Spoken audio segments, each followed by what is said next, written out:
Lorsque l'on regarde l'Afrique et que l'on considère ses ressources, c'est l'Afrique qui devrait donner de l'argent aux autres pays. Le président du Ghana, Nana Akufo-Addo, a reçu Emmanuel Macron au Ghana. Et là, il lui a délivré un discours qui n'a pas juste laissé Emmanuel Macron sans voix, mais qui lui a mis une claque intellectuelle. Et pour découvrir ce discours, il te suffit de regarder ça.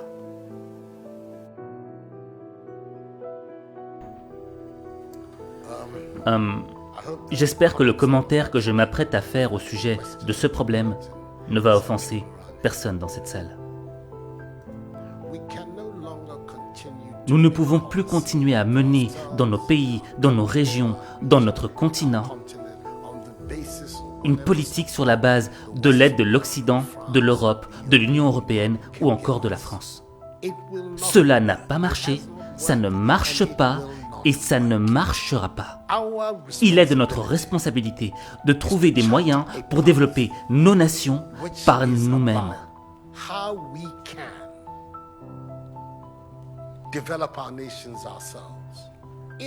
Ce n'est pas juste qu'un pays comme le Ghana, 60 ans après son indépendance, continue à définir son budget de l'éducation et de la santé sur la base des financements provenant du contribuable européen. Au stade où nous sommes, nous devrions être capables de financer nous-mêmes nos besoins de base. Nous allons considérer les 60 années à venir comme une période de transition, à l'issue de laquelle nous pourrons voler de nos propres ailes. Notre objectif n'est plus de compter sur ce que le contribuable français pourra nous donner. Nous accepterons cependant tout apport que le contribuable français pourra nous apporter à travers son gouvernement. Nous n'allons évidemment pas tourner le dos à tout apport de l'autre. Cependant, malgré tout ce que le continent a subi, le continent africain reste celui qui détient plus de 30% de toutes les ressources naturelles les plus importantes du monde. C'est le continent qui a de vastes terres fertiles et la plus grande population jeune.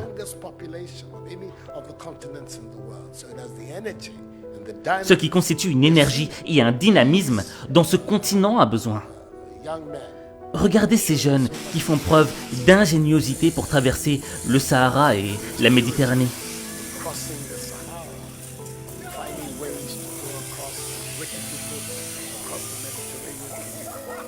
Nous avons besoin de cette énergie et de cette ingéniosité sur notre continent. Et cette énergie-là, nous l'aurons ici, sur notre continent, si nous implémentons des systèmes politiques qui montrent à ces jeunes qu'ils sont l'espoir et qu'il y a des opportunités ici en Afrique.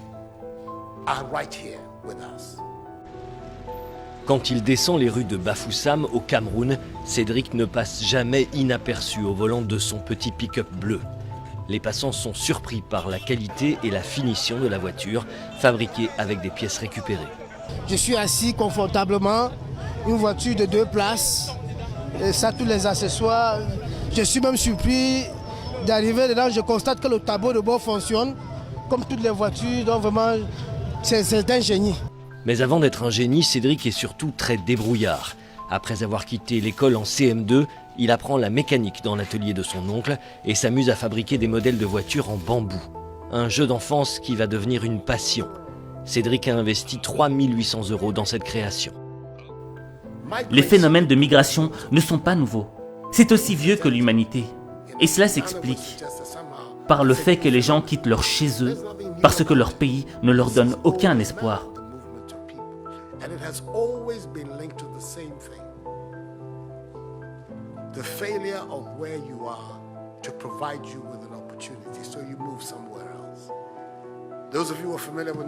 Ceux d'entre vous qui connaissent l'histoire de l'Europe savent que les grandes vagues d'immigration en Europe au XIXe siècle partaient d'Italie et d'Irlande.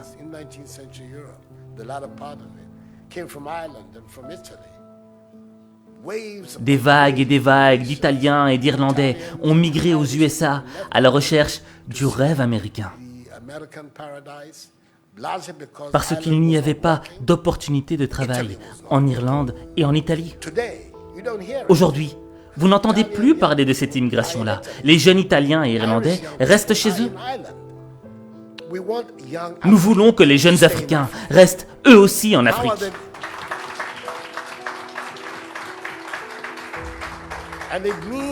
Pour cela, nous devons refuser cet état d'esprit d'assister. Cet état d'esprit qui consiste à demander ce que la France fera pour nous. La France peut faire ce qu'elle veut de son propre gré. Et si cela coïncide avec nos intérêts, tant mieux, comme on dit en français. Mais notre principale responsabilité en tant que leader et en tant que citoyen, c'est de développer nos propres pays, de mettre sur pied des systèmes de gouvernance qui nous permettront d'avoir des leaders responsables de leurs actes et qui utilisent les moyens mis à leur disposition pour le bien du peuple et non pas pour leur propre intérêt. Notre préoccupation devrait consister à nous demander ce que nous devons faire pour éviter que l'Afrique ne continue à mendier de l'aide et à demander de l'aumône dans ce 21e siècle.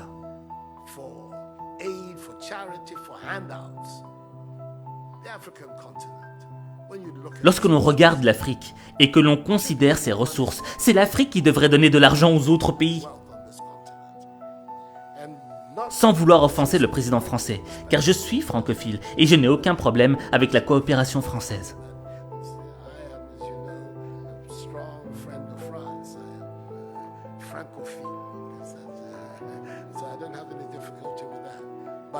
Mais notre défi majeur, notre part de responsabilité, devrait être de créer les conditions nécessaires afin que nos jeunes cessent de braver tous ces dangers pour aller en Europe. Ils n'y vont pas parce qu'ils le veulent, mais parce qu'ils pensent qu'il n'y a pas d'opportunité dans nos propres pays. Ces conditions, nous pouvons les créer si nous changeons cette mentalité de personnes qui dépendent des autres. Et si nous parvenons à nous débarrasser de cela, de cette mentalité d'assister, nous verrons que dans une décennie, l'Afrique émergera et on aura une nouvelle génération d'Africains. Et à ce moment, les indépendances dont on a parlé pendant la période dite de l'indépendance deviendront réelles et effectives. J'espère qu'en disant cela, je n'offense personne dans l'assistance. Ceci est ce à quoi je crois fermement. C'est pourquoi le slogan de mon mandat est « Nous voulons construire le Ghana sans recours aux aides ». Un Ghana qui est indépendant, un Ghana qui se suffit, un Ghana qui vole de ses propres ailes. Nous pouvons le faire si nous avons le bon état d'esprit. Monsieur le Président, voilà la contribution que je veux apporter.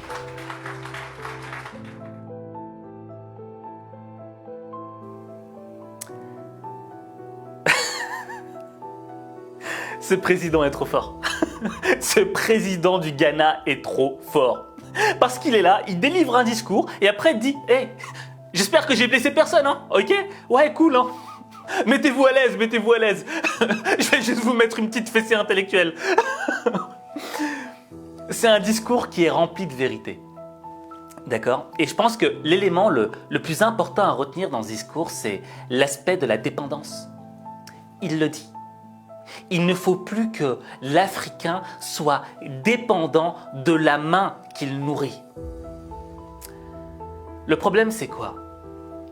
C'est que ce soit à l'échelle d'un pays ou que ce soit à notre propre échelle individuelle, souvent, on est très souvent dépendant des autres. Dépendant d'un job, dépendant d'une personne qu'on aime. Au fait, on attend qu'on nous donne les choses.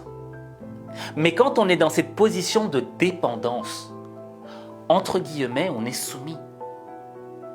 Et lorsqu'on est soumis, cela signifie que l'on devient un spectateur de sa vie. Parce que le changement ne vient pas de nous. Le changement vient de celui qui nous donne la chose. Et là, le président Nana Akufo-Addo, il a compris que le vrai changement ne viendrait pas des autres, mais qu'il viendrait de nous-mêmes, de l'intérieur. Je le dis souvent, La seule variable du changement de ta vie, c'est toi. Tu es la seule variable. Et le premier pas que tu dois enclencher pour transformer ta vie, c'est ne plus être dépendant des autres, dépendant des hommes, dépendant d'un job, dépendant de l'argent, dépendant de ce que les autres pensent de toi. Tu dois être dépendant de toi-même. Et tu ne dois attendre d'applaudissements que de toi-même. Et le jour où tu auras compris cela, ta vie changera. Parce que ta vie, il n'y a que toi qui peux la changer. Il n'y a que toi. Alors, j'ai une question à te poser, d'accord? Ok, ce président ghanéen, il est trop fort. Mais est-ce qu'il n'y a pas un autre président qui t'a inspiré aussi? Ou même une personnalité, tu vois? Quelqu'un qui, à travers un discours, a peut-être changé quelque chose dans ta vie. Dis-le en commentaire. Et en fonction de ce que tu diras en commentaire, eh bien peut-être que j'en ferai une vidéo. Moi j'ai une idée, ce serait peut-être...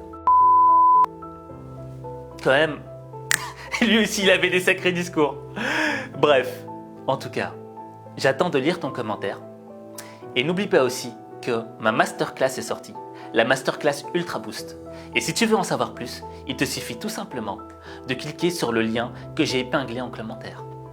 Sur ce, je te retrouve pour un prochain épisode.